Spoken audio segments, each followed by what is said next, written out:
Hello, Monday.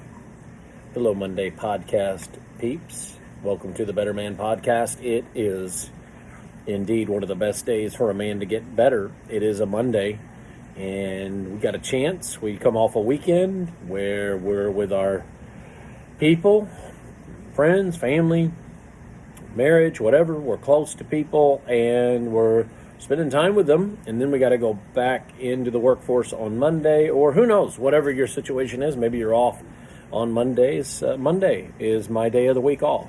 For those of you who are not aware, it's a little unusual in ministry because you work heavy on the weekends, heaviest, anyways, and but then we get Mondays. I take a Monday off, so I do what's called 6 in 1, 6 days of work, 1 day of rest, modeling what the Lord has given us as a blueprint.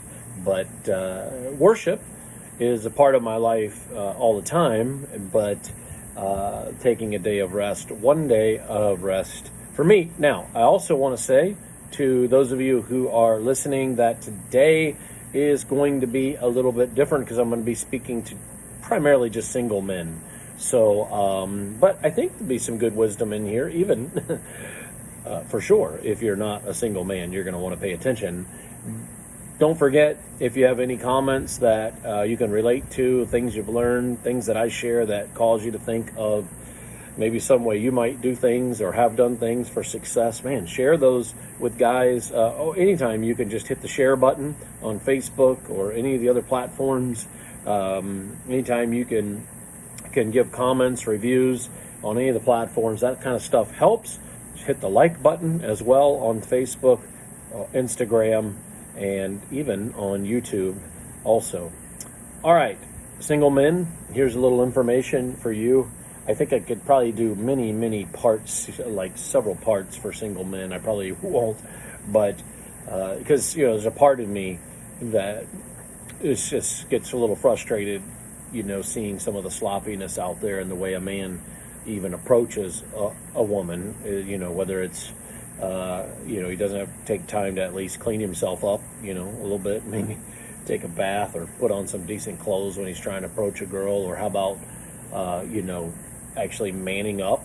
I'd use another phrase, but I won't, but manning up and not texting her, but actually, talking to her. So there's a lot of that stuff drives me a little batty. But I will say that there's some other things I think that are critical if you are a single man and maybe you're currently dating or you're thinking about getting into or in the dating scene. Here's a few things that I wanted to share with you, advice for single men. And here would be the first thing. Is the goal is always to see yourself be the best man you can be. And I talked about this on a podcast, I don't know, 100 or so ago, about you want to be the best man you can be. That's critical. Even when you're married, you don't stop trying to be the best man that you can be in your life. And that is the case for a single man. So, if you want to attract a woman, how about becoming the best man in the time that you have while you're still single, and then of course again after you're married, as I just said. So one of the things is find the first step I would say is finding Jesus and allowing Jesus to begin to craft you to be the man that you should be. The great command, remember, from Jesus is love God, love others. Love God and love your neighbor as yourself. And as yourself is critical. It's coming to a healthy understanding of who you are and loving the goodness that God has made you to be and growing closer and closer to God yourself. And out of the outflow of the goodness of who you are as a man, you can then love others well. Do you understand that? If I'm crappy on the inside, I produce crappy on the outside.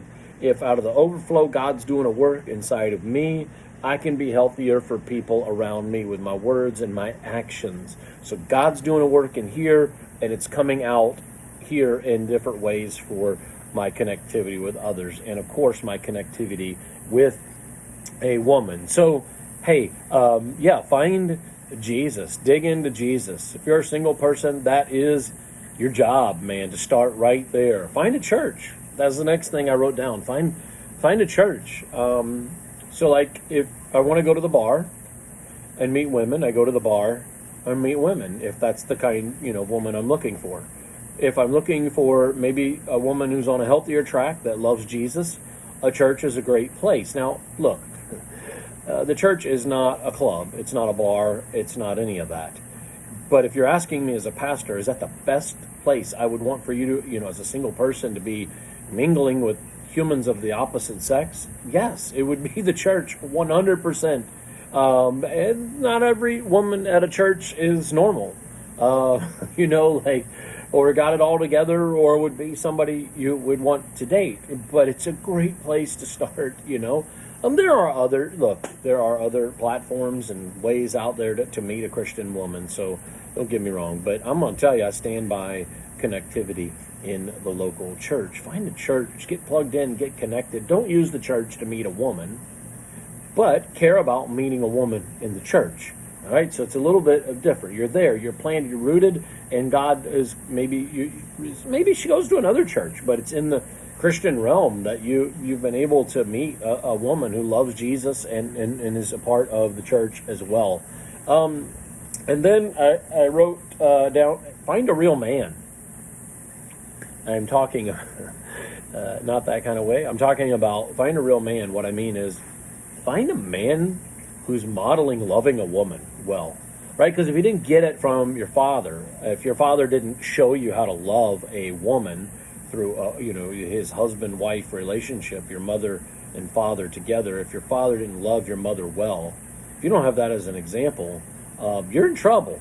But through God and through godly men, you can learn, again, in the church, finding men who've loved well. This is where a man might say, well, I don't have anything in common with, like a 60-year-old man, so I don't want to hang around them. Well, let me tell you, it's not always about what you have in common. It's about learning from wise counsel and wise men around you. And in a church, you can connect with a man who's been married 25, 30, 35, 40 years and spend time with them, and they can be incredibly useful. And here's the thing, they want to be useful. They want to help guide you into how to be a man.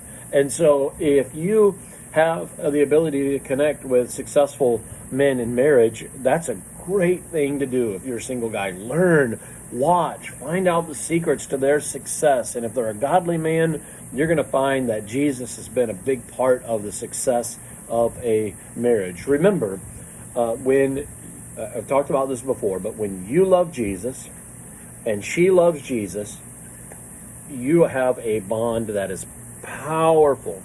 I'm not loving and following Jesus. Pastor Gary, aren't there Christian people that get divorced? Absolutely.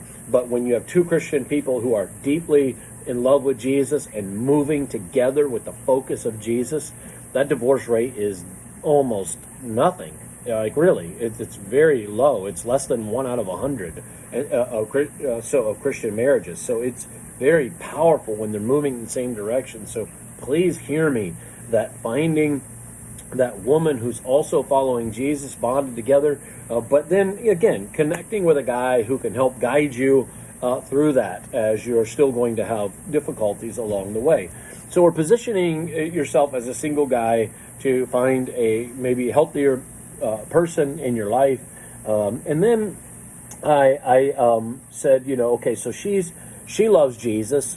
She's got a church. You're connecting with a dude who is maybe able to help you in that. And then I wrote this down. Find out what her wounds are. If you are not, as a man, taking time to find out how she's been wounded and damaged in her life, then you are missing out on a key aspect of what will have healthiness in her life. You need to get your own help with your own fatherly or some type of struggle you've had in the past in your life, maybe emotionally, physically, sexually, abandonment, whatever it is. And so this is critical, all right? So as a man, you and I have things and factors in our life that can affect us in our future, and we pay attention to those. But she has those as well. Fatherly issues, difficulties. If she was abandoned, if somebody, a male, did something to her physically, sexually, emotionally, a father, abandonment, whatever those things are, she's carrying that. You want to discover some of that before you get married. Look, you're not discovering those things so you can discard her as not worthy. Not at all.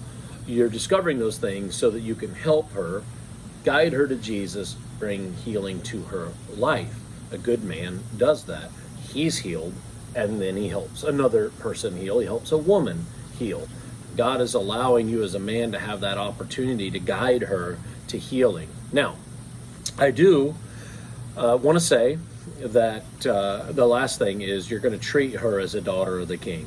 That's going to be important. You're treating her as though she's a daughter of the King. We say that a lot. That just is a simple way to say she is worthy of the finest treatment on the planet, and you're treating her such. Jesus cares about her deeply, and he's trusting you with her, and you want to care for her as well, in a very deep spiritual way, caring for her heart. So this is just a little bit, look, I've learned, I've made mistakes. There's probably a dozen more things we could talk about for single men, but I thought these were some of the critical ones, and hopefully you're paying attention, and it'll help you avoid some of the things that I did. That's all I have. I want to pray. God, help us to be better men.